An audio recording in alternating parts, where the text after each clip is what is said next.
Hello, I'm Kat Pittikelly, and this is Micah Bestick. We are registered dietitians with St. Vincent's Weight Loss Services. If you are tuning in today, you have probably either already had weight loss surgery or you're considering it. And probably one of your top questions is, well, how do I be successful after weight loss surgery? How can I maximize my success? So Micah and I have our top 3 tips for you.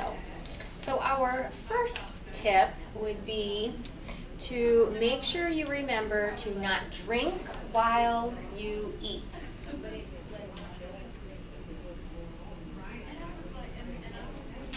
We can get our computer going. And remember to wait 30 minutes after you've eaten before you resume drinking. So this is an easy one to forget and slip up on over time. So just remember, it's going to help you feel full longer. It's going to prevent dumping syndrome, the moving of the food from your stomach into the intestines too quickly. So just don't keep the cup on the table with you. If you're out to eat, order a to-go cup. That way you're not tempted to be drinking. Order a to-go cup when you're done eating. That way you're not tempted to drink while you're eating.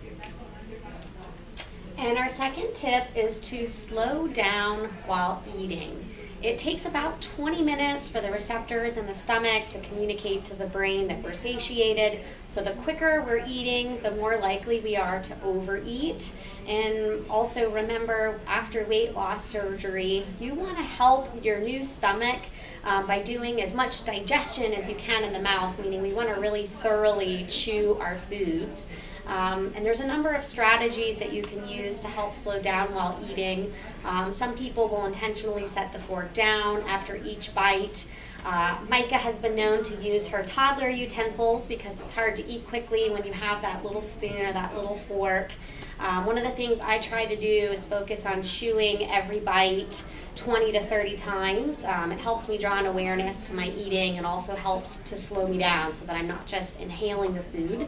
But whatever strategy you choose, or maybe pick more than one to help you slow down while eating, will suit you to maximize your weight loss success. And then our third tip is to be aware of the mindless munching.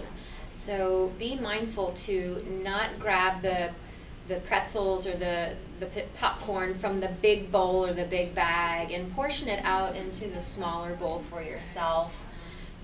Limit distractions while you're eating.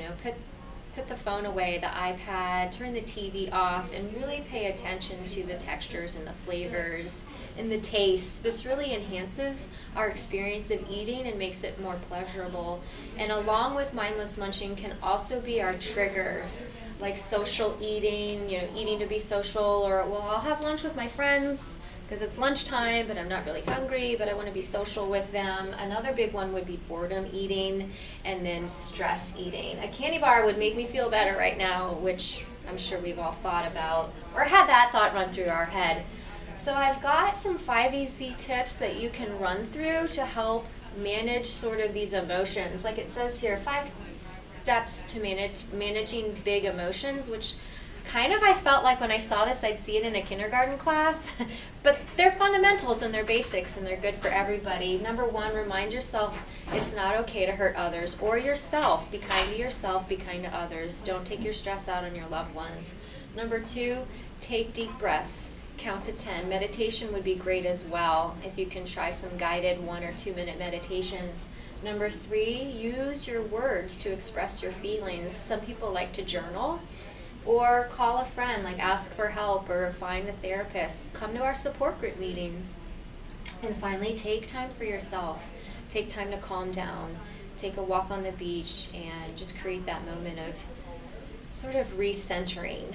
And that way we're not always just turning to food as our main way of coping. There's a really good resource, mindlesseating.com, .org, I know I've mentioned it before in other videos. They have a lot of good tips and tricks to help us be aware of our environment and how we can cut down on our mindless eating. There's a really good book, Mindless Eating, and it talks about why we eat more than we think we do. So if you've got time and you like to read, check it out. So those were our top 3 tips for June of 2018. To wait 30 minutes after eating to drink, to make sure you're slowing down while eating and to avoid that mindless munching. Stay tuned next month, and we'll be talking about our top 3 tips for healthy eating over the summer.